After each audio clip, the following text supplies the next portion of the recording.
Welcome to the Natural Wisdom Podcast. I'm Christine Backus, your host. Today is April 23rd, 2024. We're recording this just prior to the Scorpio Full Moon. And I'm really excited to have as my guest today, Mario Garza. Hi, Mario. Thanks so much for joining me today. You got it. Thanks for the invite.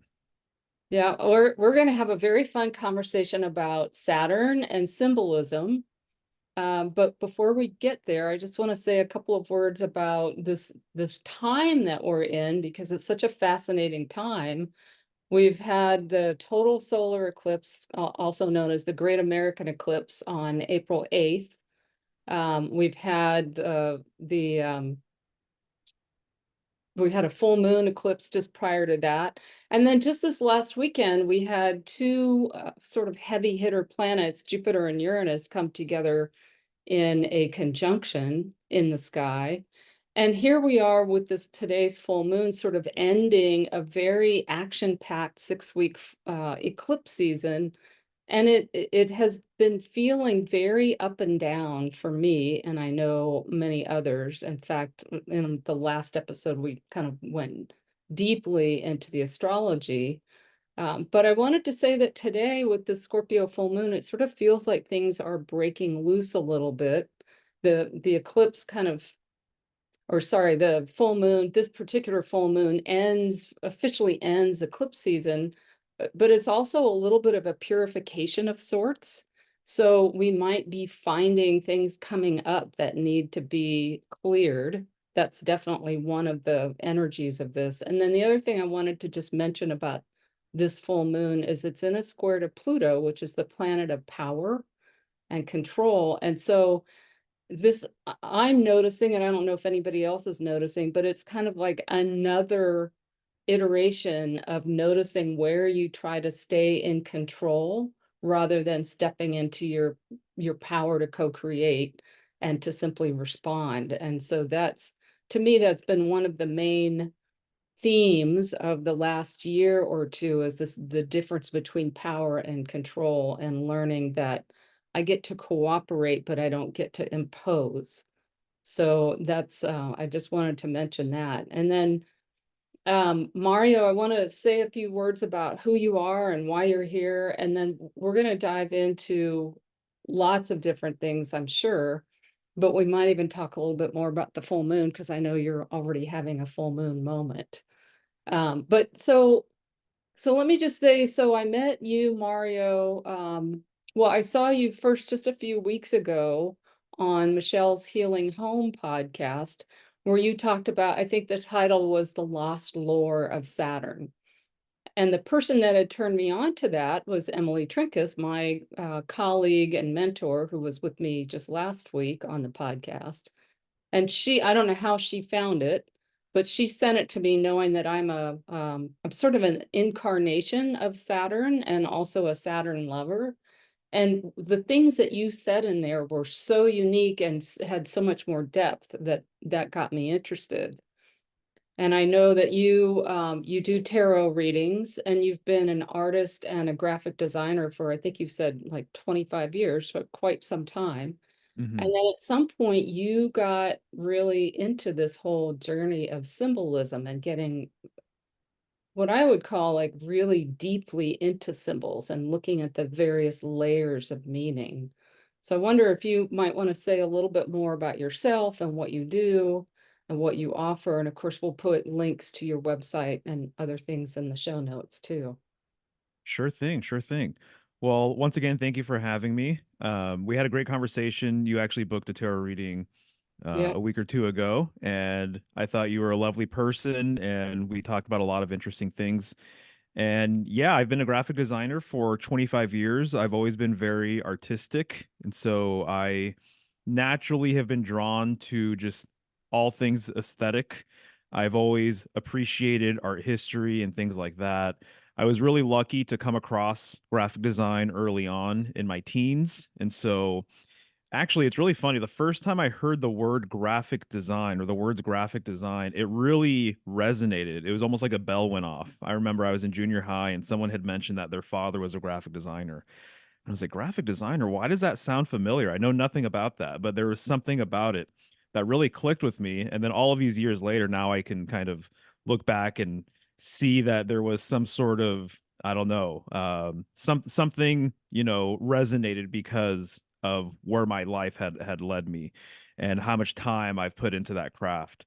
And so being a designer allowed me to play with imagery, play with icons, really get to know how colors work together and things of that sort, getting into typography and just, allowing me to kind of view the world in a different way, I would say. So I would look at advertisements or commercials or album covers and I would be decoding it, I'd be dissecting it.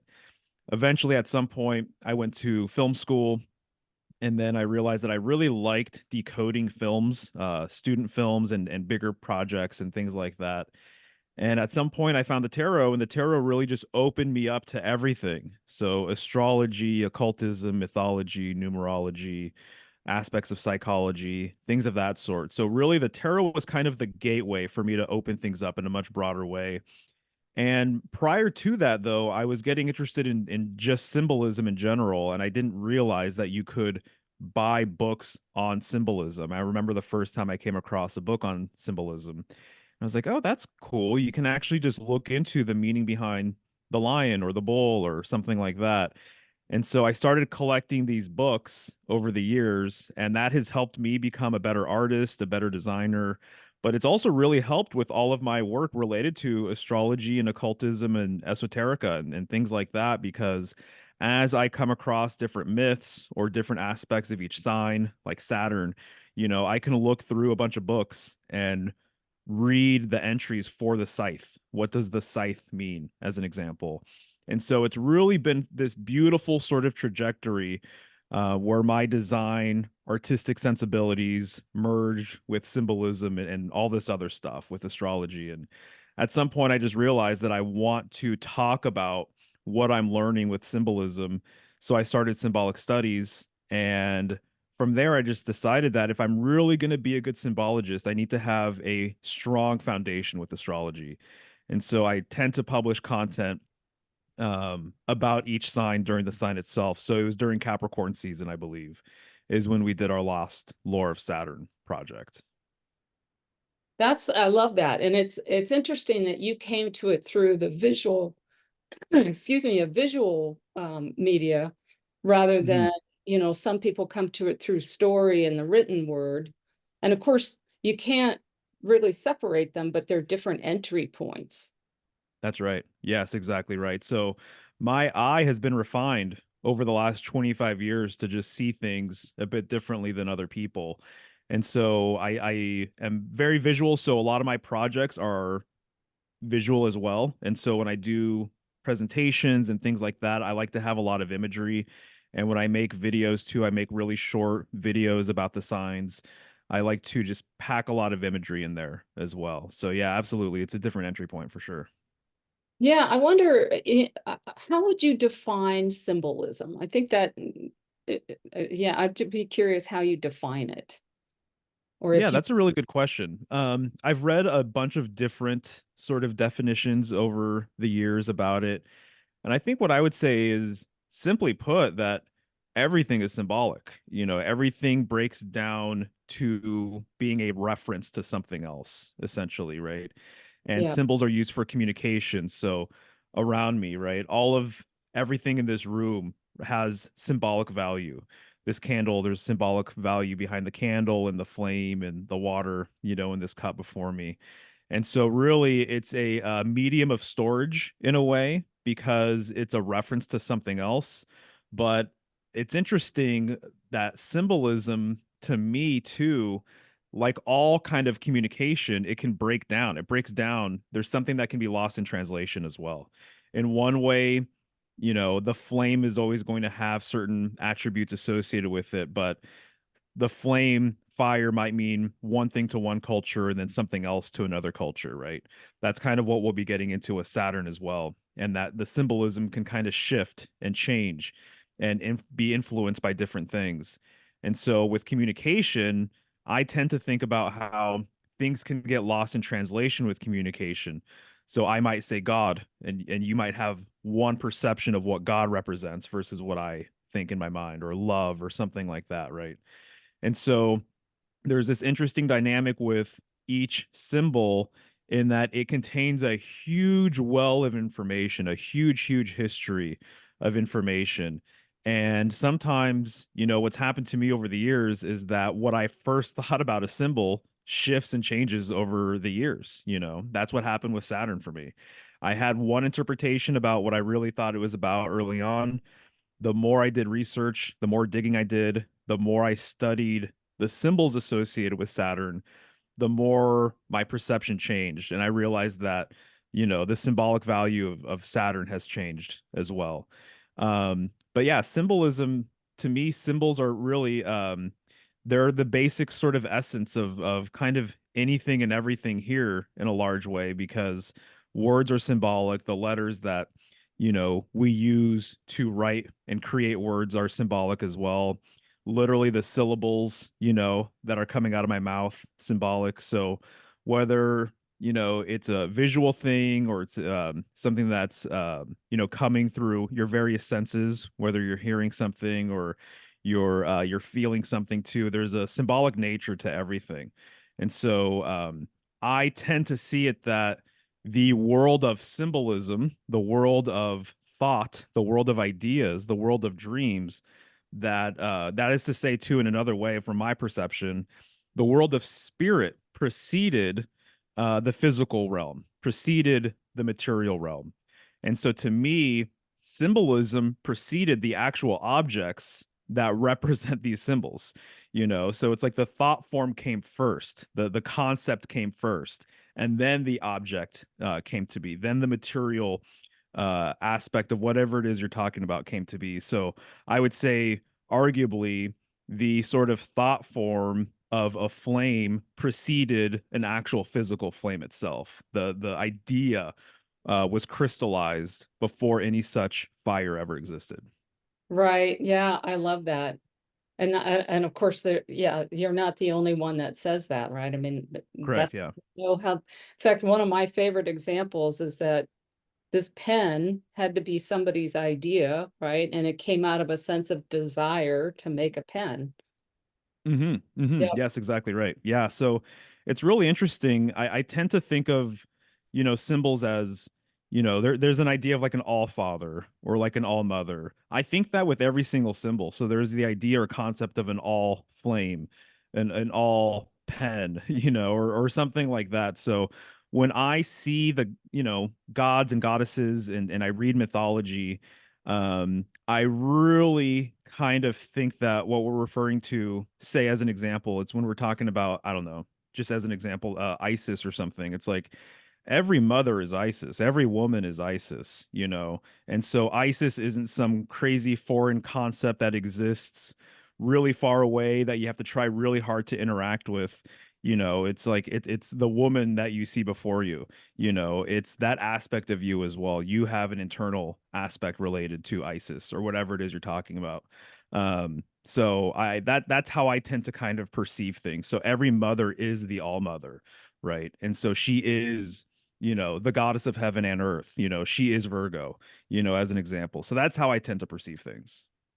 Yeah, that's and I like that because that makes sense with how I see astrology too, and the planets, right? They're all archetypes within us. We all have Hmm. inner Mars, our inner Venus, our inner whatever, and as you point out, there's like an uber archetype for each one of them as well.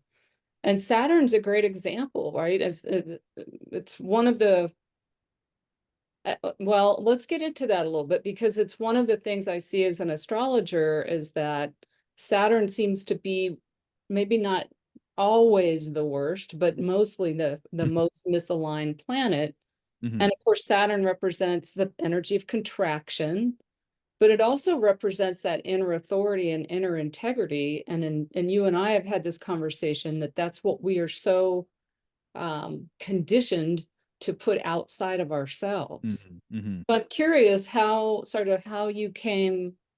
I mean, you talked about it being a Capricorn season thing, but I think you've done so much work with Saturn. I'm sort of curious, like, what drew you, if you, do you think of yourself as a Saturn specialist? And if so, how'd you get there? Right, right. I don't know if I would consider myself a Saturn specialist, but it's played a personal role in my relationship with my fiance. So, you mentioned that you saw us talk about Saturn on her show, Michelle's Healing Home. You're going to be on her show here pretty soon. But she's a Capricorn, and we've been together, for 11 years at this point. And she has an affinity for Saturn, always has. And I basically got into astrology while we were together. And so I always say that, you really want to be partnered with someone that you can grow with together, right? And so if there's a major conflict with how you're choosing to grow in life, depending on who you're with, a lot of people don't want to see you change. They want you to stay the same person that you've always been. And so we've always encouraged each other to grow, and look into new things and stay curious about the world around you and all of that. And so we've been able to grow together. And I would say that while I've gotten interested in astrology, Saturn spoke to me directly. And so I always had an appreciation for it, even when I didn't know the full breadth of what Saturn represented. And I would still say that I'm still learning the full breadth of what Saturn represents as well. One of the reasons why my project is called Symbolic Studies is because I really look at myself as a perpetual student, and I want to be a perpetual student. And so this avenue allows me to continue my studies, basically, and then teach people along the way what I'm learning and things like that. But as I kind of got on my journey with, the tarot and everything else, all of these nuggets about Saturn, I would always pass along to Michelle, and she was always interested because, she's a Capricorn and she really identifies with the planet too. And then we started realizing that as a couple, we're kind of a Saturnian couple. A lot of the things that we tend to talk about might be a little too dark for certain people. Our sensibilities tended to kind of go in that direction. We're okay with kind of certain thresholds of information that other people might not really want to talk about. And so we realized that we were just a different couple, probably, than a lot of other people that we would hang out with. And so I would really say that my relationship with Michelle has helped me understand a lot of aspects of Saturn, or even just having a partner who is interested in it, and encouraged my sort of research with it and everything else was a huge, huge catalyst for everything. And then as we started learning more, and as I started reading other authors about Saturn, and I started realizing that there is this primordial feminine aspect to Saturn, this golden age aspect to Saturn. She got even more excited. She's like, well, that clicks with me, that resonates, that makes a lot of sense. And so I would say that our journey together has really helped facilitate kind of what I understand about the planet now. And so to me, I kind of give her some credit with just being my partner in crime, with this whole entire journey. Would you say that that discovery of Saturn as the ruler of the golden age was your biggest surprise, or was there something else that surprised you more when you learned it about Saturn?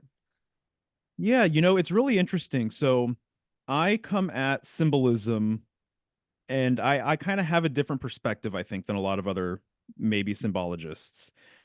And so I would say the biggest surprise to me was realizing that Saturn interfaced with the other things that I realized that correspond with this golden age. And so over the last handful of years, I've gotten really interested also in the northern sky, essentially. And that's kind of where it started, but it really opened up this whole entire gateway to other information that I'm really intrigued with as well. And so I became heavily interested in the lore related to Ursa Major and Minor, the Big Dipper and Little Dipper, uh, everything related to the North Star, the Pole Star, and what I realized in tracking this for a number of years is that it seems like there have been three major symbolic ages from what I'm gathering. That we currently live in a very solarized sort of age. So I would say that we're in the solar age right now, symbolically. This was preceded by a lunar age, which was preceded by what could be referred to as the primordial age, and sometimes it's referred to as the northern tradition or the polar tradition as well. And there's a whole big weave with all of this. It's a really really big rabbit hole. But what I'm realizing is that this earlier age, they had a different sky clock. That their sky clock was not the path of the sun. It wasn't the ecliptic. And so all three of these ages seemingly had three different ways of really kind of prioritizing their sky clock, prioritizing how they interpret time. So today it's very much a sun-based sort of thing. In the lunar age, it was more of a lunar sort of understanding of things, right? Tracking the moon very closely. And then previous to that, it was more about the fixed stars going around the pole star, and that this was a very early primordial sky clock. And there's cultural aspects related to all of this. There's spiritual sort of implications about all of this. But I got interested in this primordial age because when you break down a lot of symbols that we have today, basically the roots of the symbolic sort of language around us comes from this early age. It's almost like talking about a tree and acknowledging the root system. You know, if you're going to walk around a forest, you're going to see the branches and the leaves, and maybe if there's fruit and flowers. But people, it's really easy to overlook the roots, right? Because they're underground, you don't see them, they're underneath your feet. But without those roots, that tree can't grow. And so this early primordial tradition is kind of like the roots for a lot of the things that we kind of see here culturally and symbolically and everything else. And so my understanding was that this earlier age, this primordial age, was also basically it basically interfaced with this previous golden age, that we're talking about the same thing, that the previous golden age interfaces and is kind of locked in with this early primordial age. And so everything had to do with a sacred center sort of concept.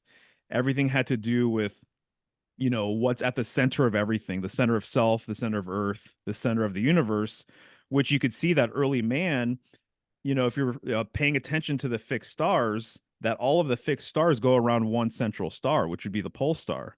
And so they were concerned with that central portion of the heavens. Basically, that's where they were fixed. And so what surprised me the most was to find out that Saturn interfaces with all of this, and that Saturn was a key planet or the planet in this early age, which is primordial or could be considered the golden age. And when you talk about Saturn being restrictive, right, which everybody knows who tends to get into astrology, right? When you think about contraction, where are you going? You're Right. going to the center, right? And so to me, that was the most surprising thing, to realize that this early age interfaces with Saturn. And I'll say just very quickly that I think you can see these three ages in the tarot. And I think you see them with the sun card, moon card, and then the star card. So the star card would be this primordial stellar age. You generally see one central star, and then there's seven stars around it. This could be the seven stars of Ursa Major. There's different opinions about what this star represents. I think it's Polaris, personally. And generally in that card, you see a woman. She's nude, she's kneeling, she's preparing a ritual bath. And this card is ruled by Aquarius, and the traditional rulership for Aquarius was Saturn, right? Right. After the star card, that's the 17th card in the major arcana, you have the moon card, right? This corresponds with the lunar age. And then you have the sun card. This corresponds with the solar age. What do you see in the sun card? You see a young boy or two young children. This is emblematic of this age, the solar age, actually being the youngest age, being the most modern sort of age. And also, this lines up very nicely with my understanding about Saturn having more of a feminine correspondence way back when, and that there was essentially, from what I gather, the best way I can put it, I think, is that there was a fall from grace for with Saturn symbolically, and with the reverence of Saturn. So I think it went from a golden age feminine symbol to a dark age masculine symbol. And so we almost called our Lost Lore of Saturn series, those two videos, we almost called them from the dark mother to the dark father. I think that that's kind of been the large arc that we've seen over time. Oh, that is so fascinating. Okay. There's a bunch of places I want to go with that.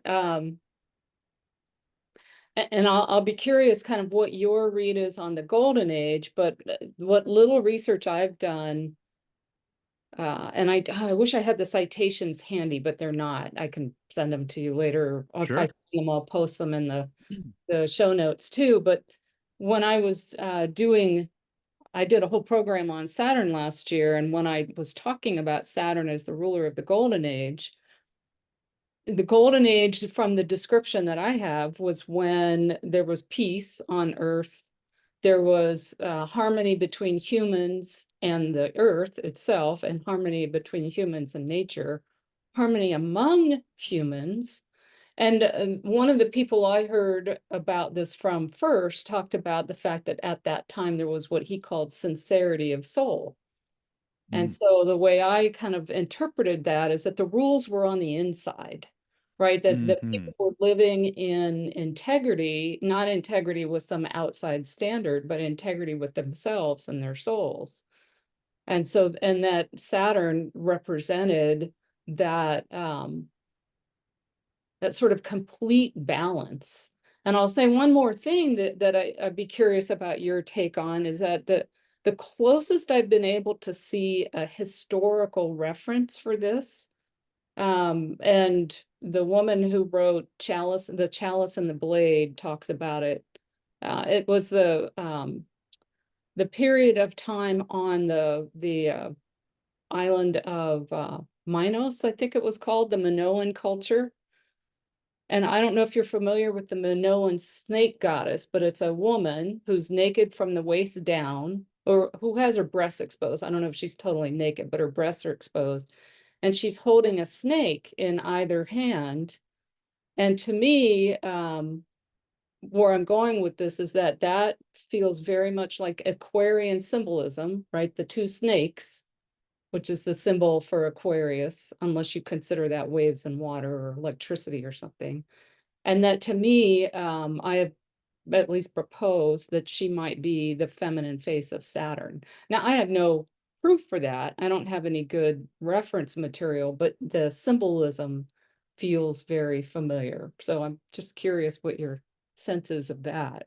Yeah, yeah. I mean, I can absolutely see that. I haven't really made public some of my serpentine correspondence information related to Saturn, but there's a lot going on there for sure.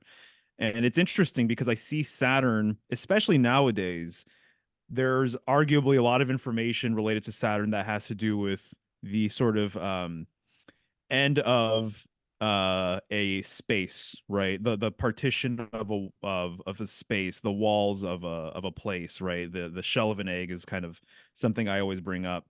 And there's also this more primordial symbolism that relates it to the center of that space and the middle of that place, right? And the serpent relates to that as well. You'll find that there's a lot of serpentine symbolism that relates to the expanse of the universe or the cosmos. You can look into world serpent symbolism about that. A serpent that wraps itself around the whole entire universe or around Earth. But there's also a lot of symbolism about the serpent being in the middle, right? Wrapping up a pole, going up a tree, wrapping around a central stone, something along those lines. And so I'm really realizing that a lot of fundamental important symbols relate to the totality of everything, but then also the center of everything as well. So the stone is like a really good example of that. The stone, if you look into it, part of its primordial significance is that it represents the cosmos as a whole. So it represents kind of like this house of God sort of concept, but it also represents the middle of the house of God. It represents the middle of the cosmos or the middle of the universe. The Kaaba cube is basically the same thing. Temples are kind of the same thing as well. So the Kaaba cube on one hand represents the universe itself, the house of God, but then it also represents the middle of the universe as well, which is why it's a pilgrimage location for people who go to that center point and then go around it. Um, and so I'm sorry, what was your original question here? And then I know you started talking about the Minoan goddess. Yeah, no, I was kind of curious about that. Oh, your sense of Saturn connection, the connection to the golden age and how you would define the golden age and Sure. that sort of Yeah. thing. Yeah, no, what you mentioned tracks with what I understand about it as well. And I'll say that the reason why it was like this, from what I've read, and I have to give yet another shout out to an author that I'm really infatuated with right now. His name is Rene Guénon, and he is a master symbologist, I would say, and he understands a lot of this material very, very uh, well, and he can relay it very nicely. And what he says essentially is that the big difference between this primordial golden age and what we're living in now is basically the concept of the center being understood back then, but then Mm, now being lost. So people are off center these days. People are ungrounded these days. yeah. People largely don't have a sort of point of focus. People don't have something to revolve their life around. In the primordial age, my understanding was that people had a sort of central point of their spiritual sort of foundation. There was something that brought everybody together. And you really see this with pilgrimage locations. And so, just like with the Kaaba cube in Mecca, like I just brought up, that is a point of pivot. That is a point of focus. No matter where you're at in the world, if you're a Muslim, you pray in the direction of the Kaaba cube. And, they sell compasses that literally just have the direction of the Kaaba cube there. So you have a place to channel, your spiritual sort of work. And then you physically go there and then you go around it. So literally, it's a point of pivot, it's a center for you and your people. And so what Rene Guénon says is that it's the center that has been lost, that is the difference between a golden age and a dark age. And so if the golden age is ever going to return, it's going to be a recovery or a rediscovery of this sort of sacred center. And my understanding is that people back then would always have a central totem. And so they would have either a central tree, a standing stone, a stone, there would be a central mound, there might be a temple, something along these lines. And that this central totem is what they believed connected heaven and earth together. And that the central point symbolically represents the bridge or the axis between the above and the below, basically. And so that central point for them meant everything to them. And so that's what they believed in. That's what they sort of fought for. That's what they defended. And when this sort of central location is lost, I've heard that you basically see that the people also became lost. And so we don't have these sorts of ideas anymore. But this interfaces with the fixed star thing because the North Star, to find your North Stars, to find your guiding star, which essentially is getting towards your center, right? And so that's what I tend to harp on with readings and a lot of the videos on my channel, especially presentations.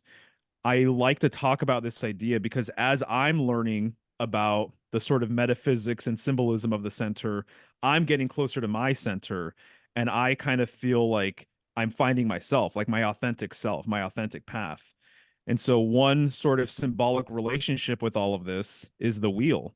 And so you can't really escape the wheel. You can't escape the wheel of heaven or the wheel of life, if you want to put it that way. You're not going to escape the circumference of the wheel, but the old school sort of mystical way of looking at it is that you can go to the center of the wheel, though. And so you go to the still point in the middle, and there's a lot of names for this still point. Sometimes it's called the immutable center, the invariable middle, things of that sort. But you can become what has been said. The title has been referred to as the immovable mover or the unmoved mover. That you can be the mover of the wheel, but you are still in the middle. So going to the still point within, gives you a whole new appreciation too about what you have immediately around you, the abundance of everything immediately around you. We live in a world where everyone's exporting everything, basically.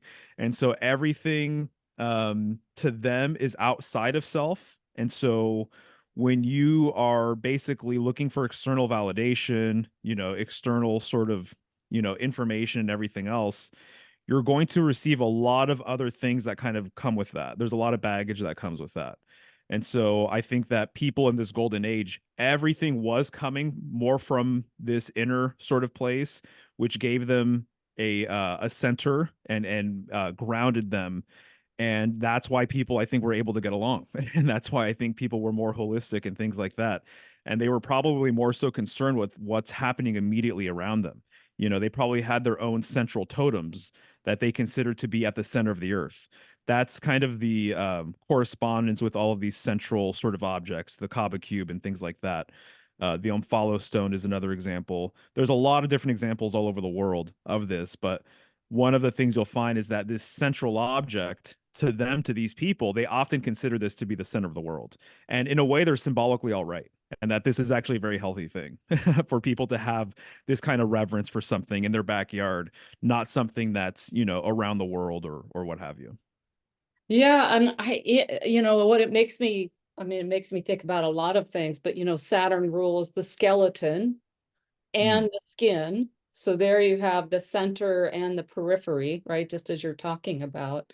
And you know, one Hmm. of the things that I think is so relevant here is that, as you say, people have lost their center. And I think it's kind of comes back to this whole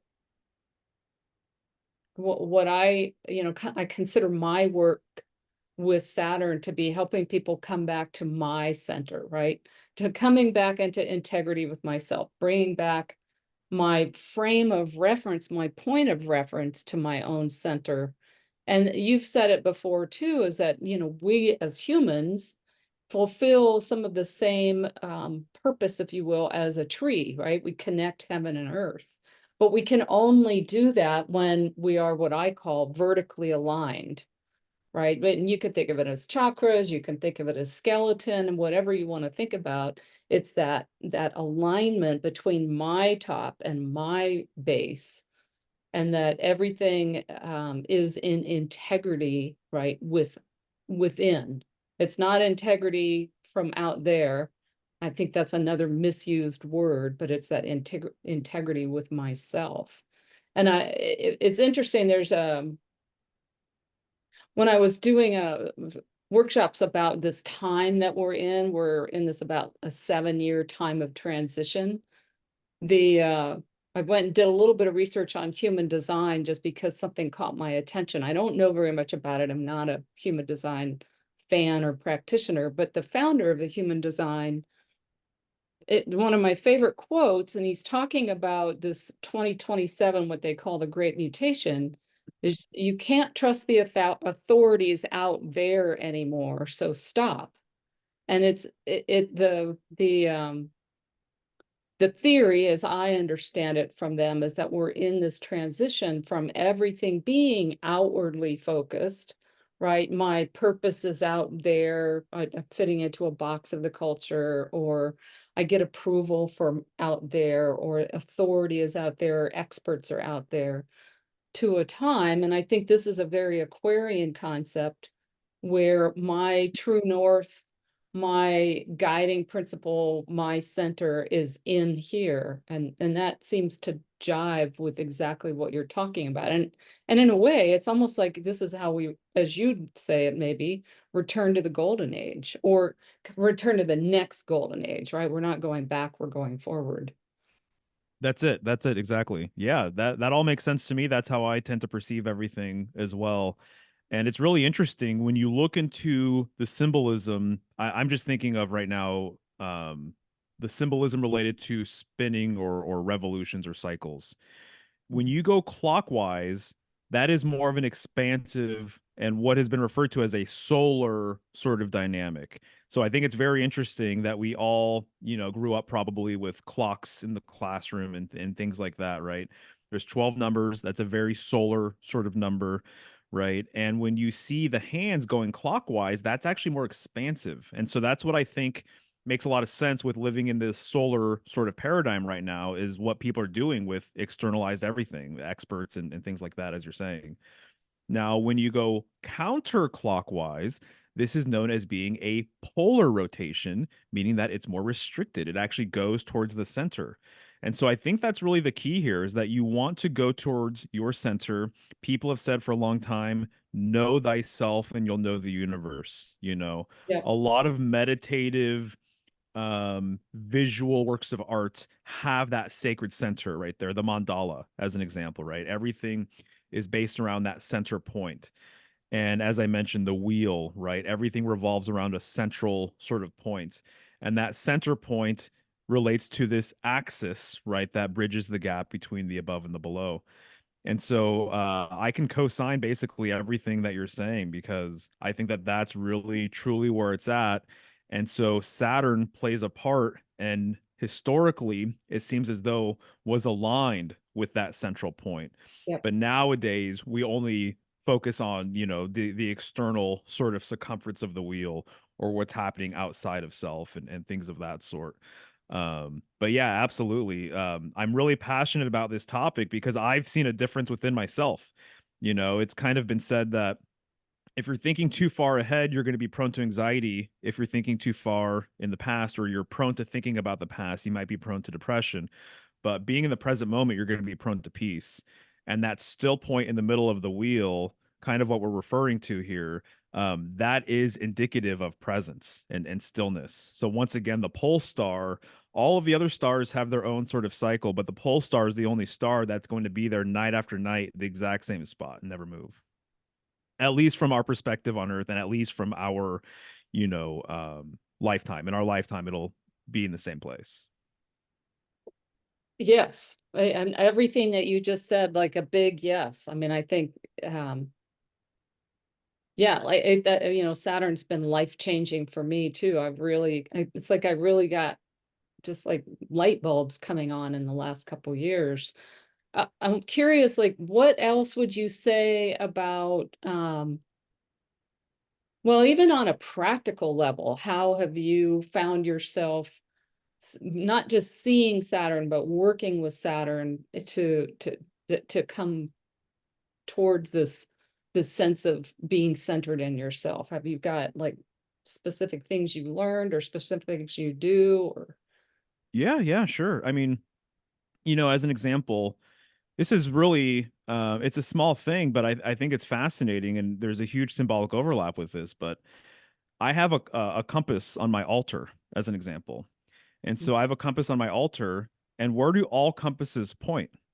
They point north, right? yeah, And so to me, what I've learned on an esoteric level, if you want to put it that way, is that the north symbolically has corresponded with this center sort of idea. And if you look at a compass on a 2D plane, if you just, are looking at a picture of it, or you're looking at it from the top down, you can say that there is actually a correspondence, and there's more to it than this, but north points upward, right? So there's actually a relationship between this vertical axis that you brought up, which is exactly completely spot on. And this is a lot of what I've been reading about lately as well. But there's kind of this relationship with this vertical axis being related to up. And so when you look at a compass, the up direction, the up point corresponds with the north. And so I think it's fascinating that a lot of ancient peoples had this sort of relationship with the north being the center. And so if you look at Earth from a top down perspective, the north is going to be dead center, right? And so this compass to me is a reminder to continue pursuing my true north, right? Which is basically another way of saying continue to go towards your center, right? And yeah, so continue to be in the moment, stop and smell the roses. Don't be so completely fixated on everything that's going on in the future. Don't be completely fixated on things maybe that could be perceived as being regrettable in the past, but be here right now. And I think this is all very interesting because the winter solstice, historically, there's been variations on this theme, but my understanding is that largely the winter solstice, which corresponds with the beginning of Capricorn, right? That yeah. this has actually been related to as the direction that corresponds with north. And so the winter solstice has a northern correspondence to it. Where does Santa come from? He comes from the North Pole, right? And so there is this inherent, deep, embedded relationship with Capricorn, with Saturn, with this northern sort of idea. And so I try and keep that in mind personally. And I personally think that a lot of this information can fall in line with what I refer to as polar wisdom. And that is to say, things that go back to your center, your pole. I often tell people that if someone has lost their way, what I tend to say to like my fiance, Michelle, I say that they've given away their pole, essentially.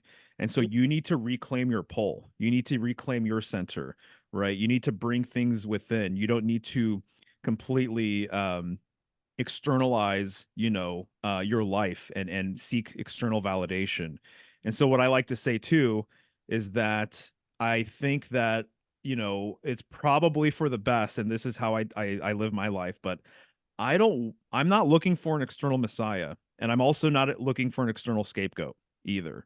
And so I think it's interesting that this scapegoating concept relates to the goat and relates to Capricorn and Saturn and things like that. And so I'm not looking for excuses.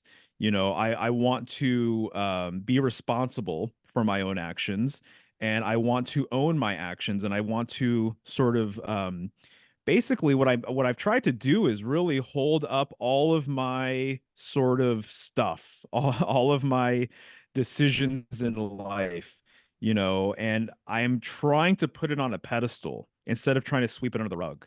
I'm trying to integrate all of my bad decisions and all of my traumas and all of my heartaches and all that kind of stuff. Instead of ignoring it and not addressing it, I'm actually transmuting it, and I'm looking at it in terms of, well, this is what has got me to where I am at right now, and I'm actually grateful, and that there's lessons with all of this. And Saturn is all about lessons. And so Saturn is the ultimate sort of disciplinarian in a lot of ways, maybe more so in the way people look at it today. But you basically you can look towards Saturn as being also your inner disciplinarian, right? And so you kind of being that person instead of waiting for someone else to kind of tell you what to do in life or whatever. It's like you need to hold yourself accountable. But I have my own sort of, I guess, practice or little rituals or what have you, where I try and acknowledge the center for what it is. I try and kind of incorporate some of my polar understanding of things. And now with what I know, Saturn is just like right there and like completely interfaces with a lot of this stuff. So it really just all syncs up very nicely. Yeah, yes, I agree with that. And listening to you talk about, discipline is one of those. Well, one of the things I've done in my Saturn work is sort of unpack some of the words associated with discipline, with Saturn, like discipline comes from Hmm. the word disciple, right? So to have self discipline means to be a disciple of yourself. There you go. And then commitment, I think commitment, duty, responsibility, discipline, all those words, at least when I say them, and maybe it's because I grew up in the military, right? All those words have such a heavy, rigid sort of sense to them, but I think it's what the distortion that we've created around all things Saturnian in our modern time. Because when you start to unpack those words, like discipline comes from disciple, responsibility means the ability to respond. Commitment Mm. actually means with a mission, right? The roots of the words are with and mission. And Hmm. Hmm. I'm curious, just thinking about this, the ways that we've distorted it. Do you have a sense of where that distortion came from? And maybe this leads you into a little bit about the solar age. I don't know. Yeah, no, yeah, you're exactly right. So it's really interesting. When it comes to all of this stuff, I definitely have my hunches with things, and I've been used to being wrong in my past with research and everything. So I'm open more than ever to kind of acknowledging that there are more wrinkles that I have yet to understand and everything else. But it really seems like, there was this great transition, as I've been explaining, between these three different ages. Now, the lunar age, I almost kind of consider to be this intermediary sort of age, almost a very transitional age, which is very interesting considering lunar symbolism and everything that the moon generally is related to. And but what I've been really tracking, right, is this polar to solar sort of shift. So there was a book that I read. If people want to dive deep into this material, there's an author named John O'Neill. He wrote a couple of books called The Night of the Gods, and he talks about this. In fact, this was the first time I had ever read this before. And this book, I think, came out in the 1880s or the 1890s. And he talks about polar versus solar worship, and little fireworks went off right in my mind. I'm like, whoa, polar versus solar worship, I've never even heard about this before. And he gets into it and he explains that there were deities that were known as being polar deities, that they were related to the center, they were related to this bridge between heaven and earth, this central sort of place, and that a lot of these deities transitioned over time to being solar deities. And so, even literally, the category of polar deity, people don't have an understanding of that. I would Right. say the most popular understanding of it actually literally is Santa coming from the North Pole and corresponding, I would say, in large part with Saturn and Capricorn and things like that.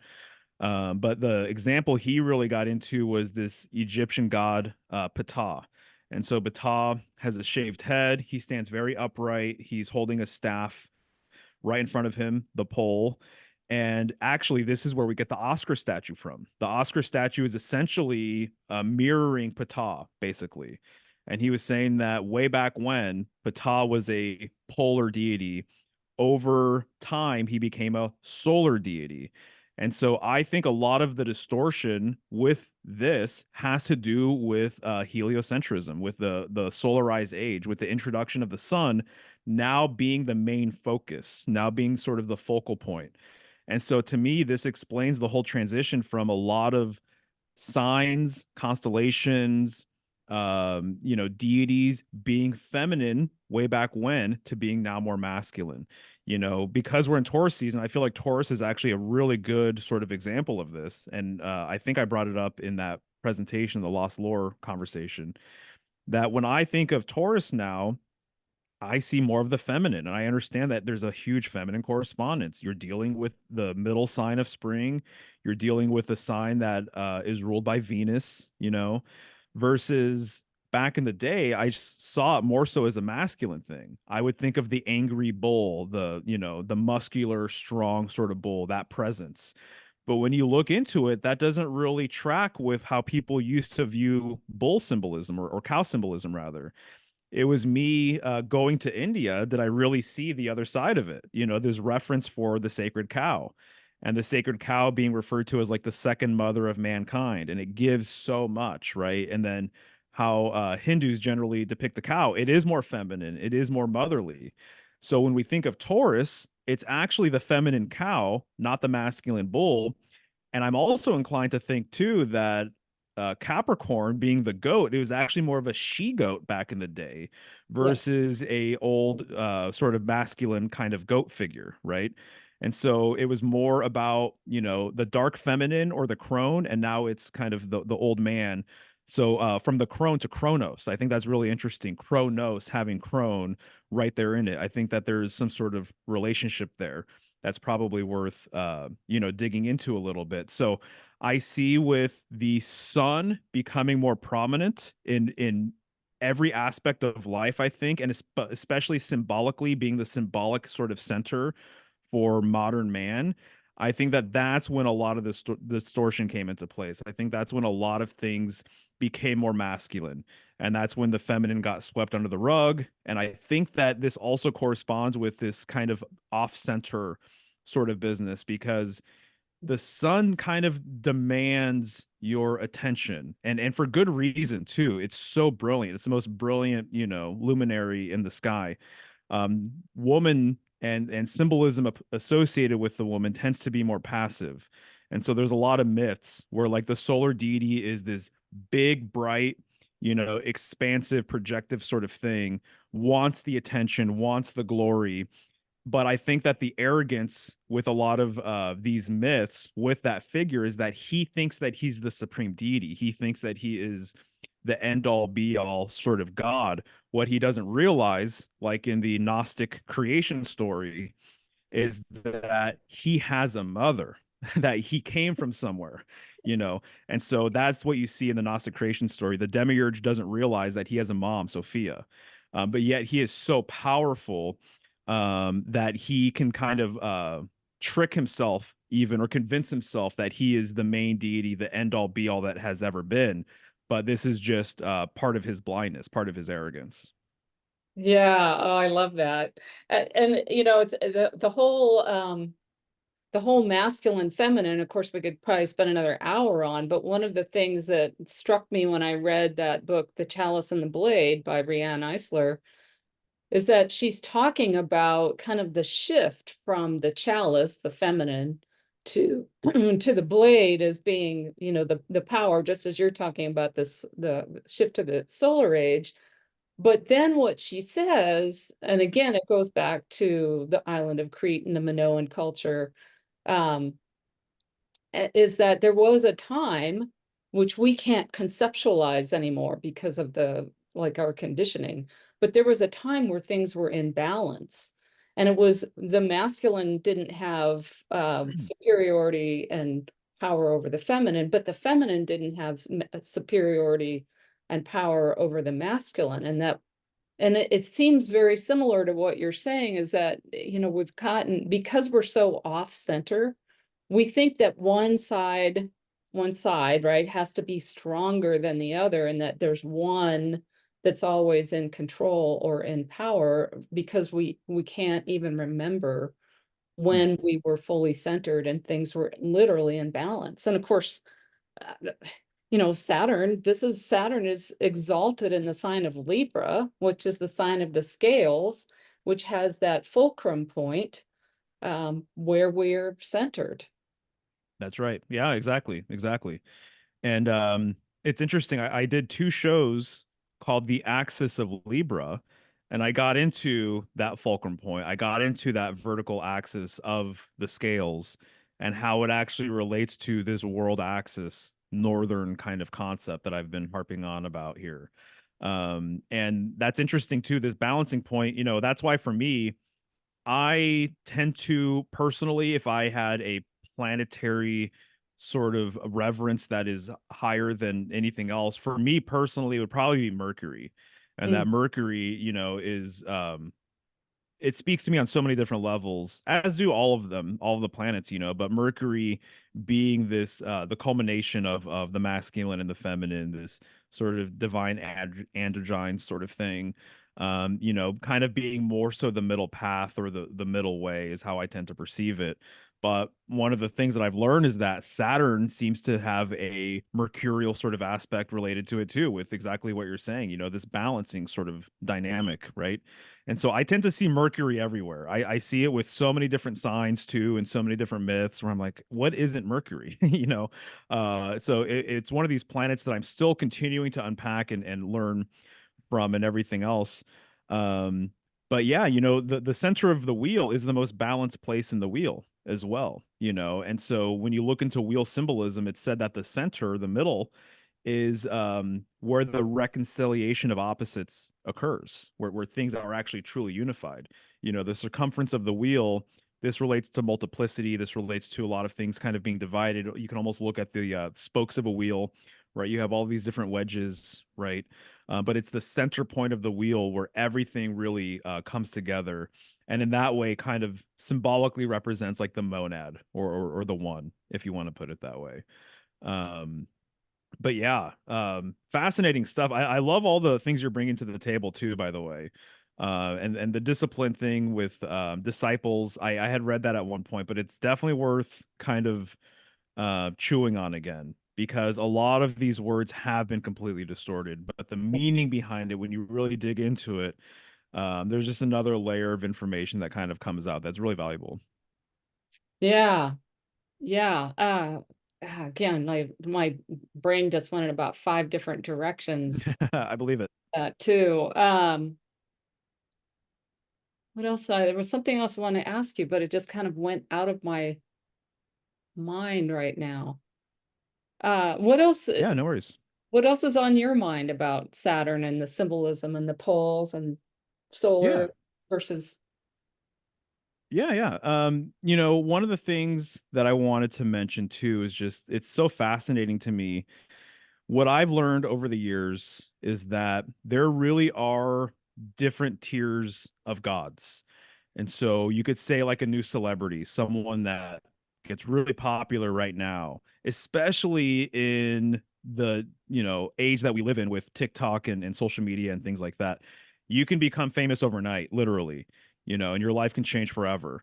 And so there seems to be a quickening sort of thing, right? Especially as you get older too. It feels like things just move faster anyway.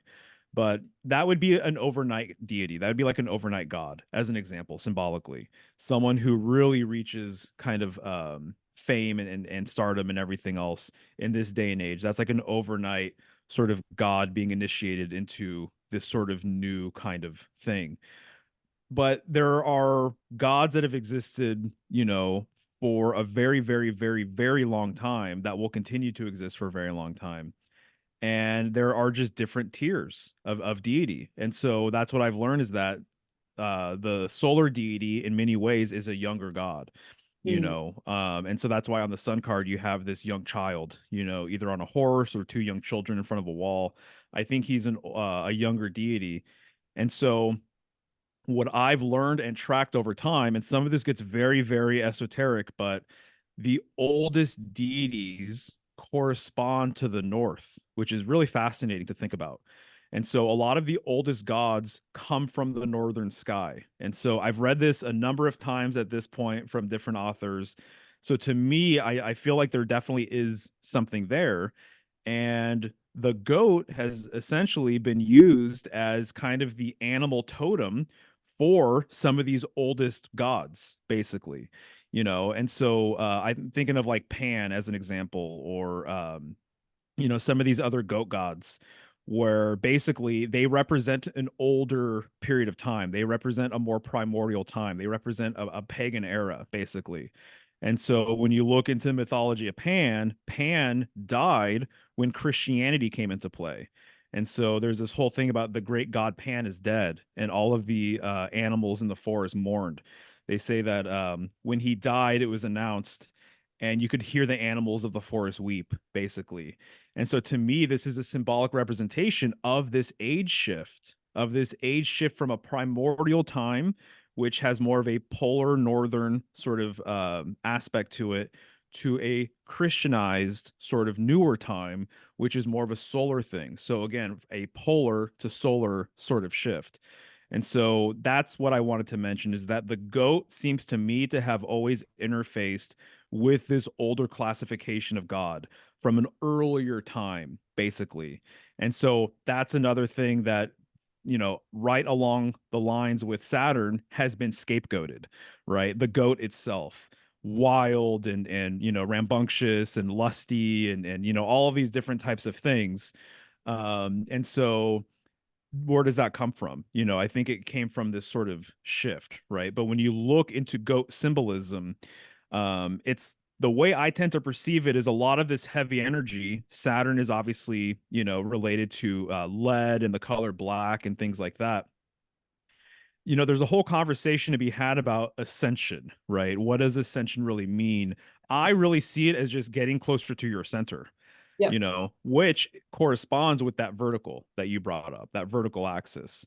And so, but what was I going to say? So, I see it that if there is any kind of ascension, or if there is sort of this migration to the center, you know, um, that it happens in steps. And so I did a presentation called Seven Gates to the Great Beyond. And I talk about the number seven. I talk about Libra and its relationship with going to the underworld, the dark side of the zodiac, the night side of the zodiac. And I talk about this seven-tiered nature to get to your center, and then also what kind of like a lot of ancient cultures have said, seven steps to get to the underworld, or to get to the other side, basically. And this has a relationship with the traditional seven planets, right? But the fact of the matter is everything is always step by step based. And so you can't go up the steps. You can't climb a mountain without first taking that initial step, right? And so that is to say that it's like, how can you get to your lightest self? How can you reach your full potential without taming the lowest aspect of self? Without taming sort of the inner beast, or symbolically, the kind of the demons within or whatever. And so that's what I think about when I think about the devil card, which corresponds with Capricorn and is ruled by Saturn, is that it's like it's this first step that everyone has to take. So it's fundamental, so you're not going to reach these higher steps without first addressing all of this other stuff down below. And so I think that that is one of the things that a lot of people don't understand too, in a way, with some Saturnian symbolism, kind of the heavier sort of aspects, or even like our lower chakras or whatever. It's like you're not going to, climb that mountain. You're not going to you know uh basically integrate, what these chakras are all about until you take those first initial steps up that sort of pole or up that ladder. Yeah, and it actually, as you're speaking about that, I don't, it reminds me of the journey of Inanna, right? In Mm. that particular myth, where it's 7 steps down into the underworld, Mm. where she's killed and hung on a meat hook, and then Mm. 7 steps to come back up and out. So it's almost, it's like you've got to go down to come back up, right? And she goes down as the queen of heaven, but she comes back up as the queen of heaven and earth. Mm. And Yes, exactly. Yeah. yeah, and her sister is the underworld goddess in this case, and I've always equated her with Pluto, but in many ways she could be equated with Saturn. Because Mm. before we had Pluto, before we added those 3 planets and more to the pantheon, Saturn had a lot of those characteristics of Pluto. And so you could think of that underworld journey as coming to meet self, right? Saturn, and coming to the center, and that you can't, as you say, transcend until you get through. You got to go through, and it's the death and rebirth. And that is a lot of what Saturn was about. Yes. Yeah, exactly right. For sure. You know, I even think too, what one of the notes that I have written down here is just literally the word Saturn, Yeah. right? And I even think of there's so much going on there actually. It's very simple, but there's a lot happening. But one of the first things that I felt like I really wanted to unpack for myself was urn, and how urn is right there, and you think about an urn and what it's used for, but then it's also a vessel. And then I think about Aquarius, and then the vessel of Aquarius, and just as you mentioned earlier too, which I love, the fact that Aquarius and what's in the urn, what's in the vessel, it could be electricity, it's pure spirit, it's ether, it's potential, it's light. I've heard that as well, that it's pure light that's in the urn of Aquarius, right? Mm. And so, and then thinking about Saturn relating to this partition sort of idea, or this wall, again, the shell of an egg, and the egg being a container, and then what's within the container, right? It's all potential, it's all possibility, all of these types of things. So I think that's fascinating to think about Saturn relating to all vessels, right? All containers, right? It keeps things within, it keeps things together, basically, right? Related to that sort of constrictive sort of nature of it. And so without that, where would we be? Right, We need that. That's essential. That's necessary. right. Yeah, well, I always think about it, from a very kind of weirdly esoteric point of view. If you think about the soul's journey to incarnation on the planet, on the Earth, the first real planet it comes through is Saturn.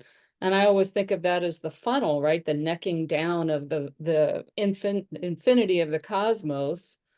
And so I associate it with embodiment because it does rule 3D reality, and it's like you can't get in without coming through Saturn, and then you can't get out without going through Saturn again either.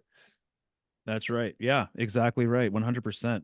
Yeah, this relates to so many different things. I know we could talk forever about it, but one of the other things I want to mention too is this idea of evolution versus involution, which I'm not sure if you've ever looked into, but Mm-mm. to me, So evolution is more of an expansive sort of concept, right? So if you look into evolution, everyone's going to mention the Big Bang theory and everything else.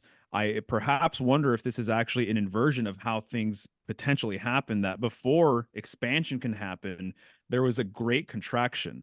And so we actually live within what could be said as something of a black hole, right? That actually the universe itself didn't evolve outward, it went into itself. And that's actually this big container. And so, literally, it's the principle of Saturn that actually got everything going. And it's interesting, at least what I've read before, is that the heart itself, that it's the restrictive nature of the heart that allows the whole entire system to go with the pumping of blood and everything. And so, literally, this restrictive sort of nature, you know, I don't know if it makes sense to debate what came first, contraction or expansion, because of, it's a chicken and egg sort of situation. But restriction and contraction has its place here, and it's more fundamental than what people realize. I think a lot of modern people in the solarized world, it's just the focus is always on this expansive sort of nature, Yep. this outer sort of thing, but this inner dynamic, it plays a part in literally everything here. And so people like to say that, oh, I've evolved as a person, and I'm not saying that you shouldn't use that word, but I'm kind of interested in involution now, not necessarily evolution, right? Involution is more of the feminine internal sort of dynamic of getting closer to that pole, and things kind of going towards that middle. And going towards that middle too seems to be, it's almost like this illusory sort of thing. It's like an infinite sort of journey. Do you actually ever reach that center? you know um I don't know. It doesn't seem like necessarily you do, because as soon as you reach it, you kind of come back out of it anyway. And so it's kind of like this torus field sort of dynamic, where things return to the center, but as soon as that happens, they expand from the center. But I just want to bring up that restrictive sort of nature and involution. Going within. It's like I could see it that this universe basically was involved. That maybe there was space, but the space went into itself, and this void or this vacuum actually created, space for everything to kind of exist potentially. Yeah, I'm not up on it well enough, but I bet you that if you went and did a little bit of a search on kind of what scientists are saying right now about black holes and the universe, I bet that concept is in there. Yeah, Yeah, yeah, yeah. I bet I you're right. think what you said about expansion, contraction, I completely agree with that. We're so focused on expansion that we forget that contraction is part of the natural cycle.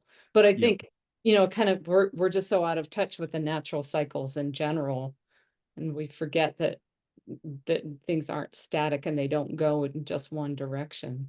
That's right. And it's interesting to me, thinking about the winter and the winter solstice and Capricorn and all of that. It's when nature is receding.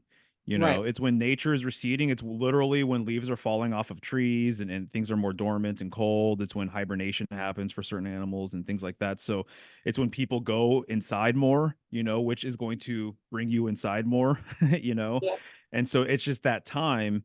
But one of the beautiful sorts of things that I've learned is that this is actually when roots go deeper. Right. This is when the root system actually goes deeper and further into the earth, making it a more strong plant, more strong tree. And so it just corresponds with all of this stuff beautifully as well. Yeah. Well, I like you say, I know we could talk for another hour because it makes me want to talk about the duality and the masculine, feminine, and some of the other distortions, but this feels like a good place to kind of leave it now. What do you think? Perfect, perfect. Yeah, yeah, sounds good with me. This was awesome. Yeah, I know this is great. I so appreciate you joining me, Mario, because I love, there's a part of me that loves the esoteric piece because it does inform the practical. Right? And Hmm. you've talked about that from your life, the esoteric and the symbolism has informed even your marriage, your relationship with Michelle. When are you planning to get married? Do you have a date?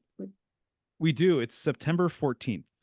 Oh, cool. Okay. Yeah. And so I proposed during Virgo season last year, and then we just decided to wait a whole year.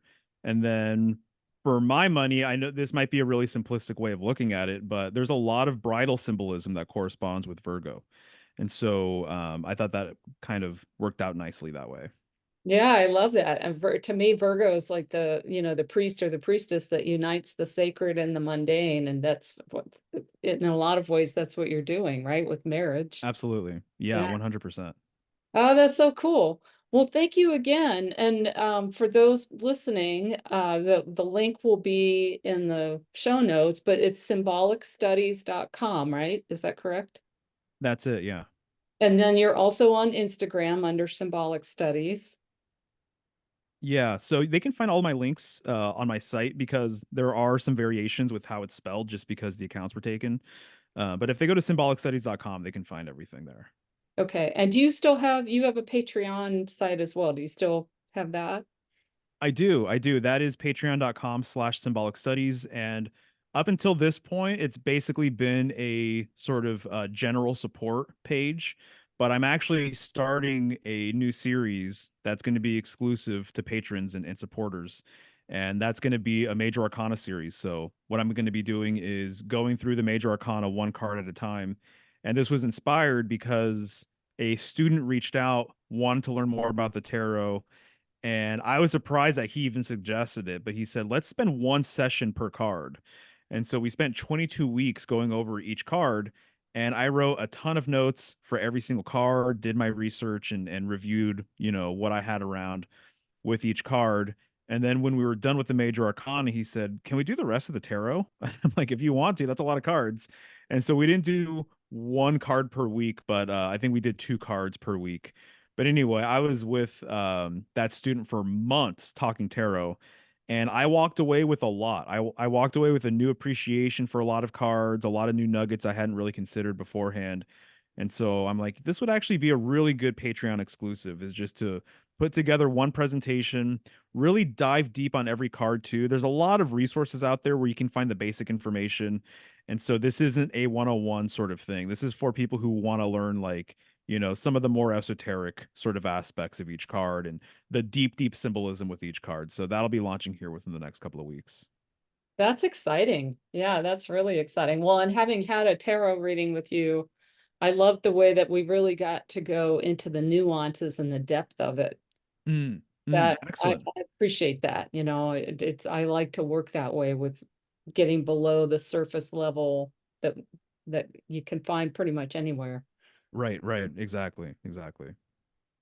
Cool. Oh, that's great. Okay. Well, thank you again for being here today. I can see that if we wanted to do this again, we'd have lots of stuff to talk about. Absolutely. Anytime.